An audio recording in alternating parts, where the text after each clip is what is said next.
It's that time again. That's right. We'd like some feedback from you, the viewers. Couple things I'd like to find out about. Number one, questions for the guys and girls at the Gamers Table. Send them in to thegamerstable@hotmail.com, and we will compile a list of the top 10, 15 or so, and we will answer them on our end of the year, last of the season episode. So that'll come sometime in December. So you got lots of time to send in your question. Questions about anything. We don't care what it is. Send in your questions. The top 10 will make it. You could start a campaign with your friends to get a really stupid question in the top 10. You know what I'm saying? Now, other things we have going on.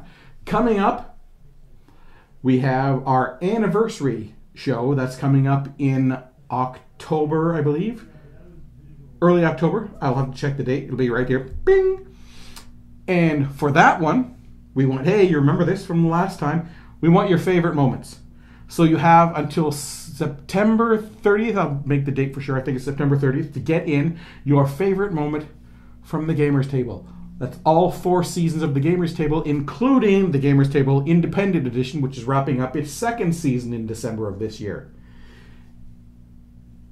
And we will compile the top 10 of those and show you the top 10 favorite moments as voted by you, and we'll show our favorite moments from the last few years of the shows. And we will draw a couple lucky names, and they will win prize packs from the Gamers Table. That's right. Games and other paraphernalia, buttons, magnets, that sort of thing, signed stuff. It'd be all cool. So you want to do that. So get ready and send in your favorite moment. It means you're going to have to go back probably and watch some of the shows. It's kind of nice if you go back on YouTube to the user FBN Dude. That's the channel for the Gamers Table. Don't ask me to explain why that's the title of it. Season 1, Season 2, Season 3, and Independent Season 1, all of them are playlists, so you can just click it and you watch all the way through. And what we want you to do is say the show that your favorite moment is in and roughly the time where that moment appears at. So we look forward to seeing your entries and showing you some interesting stuff. Now there's one more thing coming up. You're not really going to have a lot of interaction in this, but you know it's coming. We do it every year. Our Halloween episode is coming up. What game would you guys like us to do for the Halloween episode? It should be something sort of with a Halloween or a scary kind of theme, instead of a monster type game. You've seen some of the ones we've done in the past. You've seen the kind of shows we've done in the past. So let us know what we can do.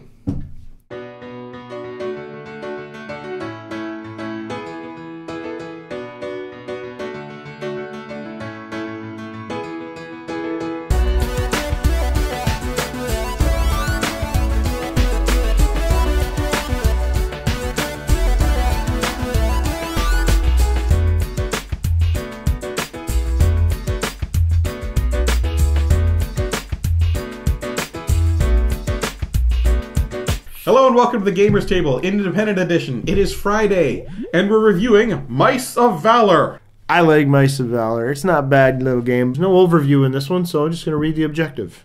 Have the most points at the end of the game to win. Oh wait, there's another sentence. The game ends when all cheese cards have been either stashed or discarded. So, fairly simple game. Yeah. A bit of a memory game, a bit of a push your luck game, a bit of a completely random game. So you start by setting all the tokens onto the very small but adequate for this game playing board. Mm-hmm. And the different types of tokens where all the circles are can be cheese, a cat, and poison. Yes. If you reveal the poison, you die. If the cat catches you, it goes onto the chase card, and if in 4 turns you still have that cat chasing you, you die. Mm-hmm. If you get a trap card when you draw your cheese, a trap card, you put the die on the cheese and try to flick it into this orange section. If after 3 turns you can't get it in there, you die. There's some fun little kind of mini games in this, or little fun things to go along with this game. Yes, if you get to somebody else and land on their square and you have the cat chasing you, you flip the cat token. If it lands face up, the cat's chasing them now. So there's stuff to make. You know that you should have put in this? Like a little plush cat you can swing by the tail as if it lands like on his back or on his feet. He's like, yeah. I don't think the game crafter makes plush cats. So dying is not so bad as you might think, because what dying really means is you miss a turn and then your mouse may come back in any corner. Yes, you go back to your little mouse hole in the wall. And when all the cards, as Ken read, are either stashed or discarded, the game ends and the person with the most points wins. Stashed cards cannot be stolen. If you land on another player, if your mouse is on top of another mouse there, you can try and steal some of his cards that are in his hand or in front of him on the table. They have to be face up. It's public knowledge. Yeah. And what you do is you both roll the die. The cheese die. And whoever rolls the highest, or yeah, if the player trying to steal rolls highest, he steals a card. Tie goes to the defender. I believe so. Yes. So that's kind of fun. So if you don't get your stuff back to the hole and stashed away, then it could be possibly stolen. So you're taking a chance there. But in the end, well, yeah, of course, they're running into the cats. There's 2 of them in the game. Or the rat poison. Yeah, the rat poison. Yeah, so, this we did, I don't know if we mentioned you get 2 actions each turn, which you can do any of the things. The first action obviously is you can any 2 tokens that are adjacent, orthogonal or diagonally to you. You may flip them over and look at them, and then put them back. Don't show them everyone. You don't have to show anybody else what they are. Only you know what they are. So maybe you'll see poison and walk on, and maybe you'll try and bluff somebody else into it. Last game of this we played, Chris hit every poison and found all the cats. It was page 4 in glorious Technicolor for Chris. Page 4 is our metagame. Chris cannot win. Yes. When in doubt, attack Chris. Yes. There's no doubt about that. Just attack Chris. Yes. The game, I mean, the review hasn't been very long so far, but it's really a simple game. There's not a lot to it. Yeah, there's not much. Like you said, it's simple. It's going to be fairly fun. Note, I've mentioned this many times before, the Game Crafter and independent games in general have the 12 plus rating on them. Not because they think 12 plus is the proper target audience, but if you go under 12 for it, then there is regulations and testing has to be involved to see if the parts are too small, and it gets very expensive. So you'll see all the games saying 12 plus. This is not a 12 plus game. This is probably like a 9 or 10-year-old starting, I would say, somewhere around there, because they can understand. Yeah, it's a family game and everything. Oh, definitely. It's, like Sorry and all those other games and everything. It's more of a family game. It's not for more adult gamers or anything like that, or people who like play Twilight Imperium or anything like that kind of thing. But it's still fun. Yes. It's not very long or anything. No, like that, it's definitely fairly quick. It's a good game. Yeah.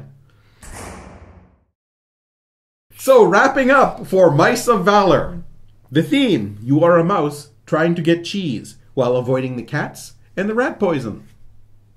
Yeah, that's pretty much what you're doing. Easy to play.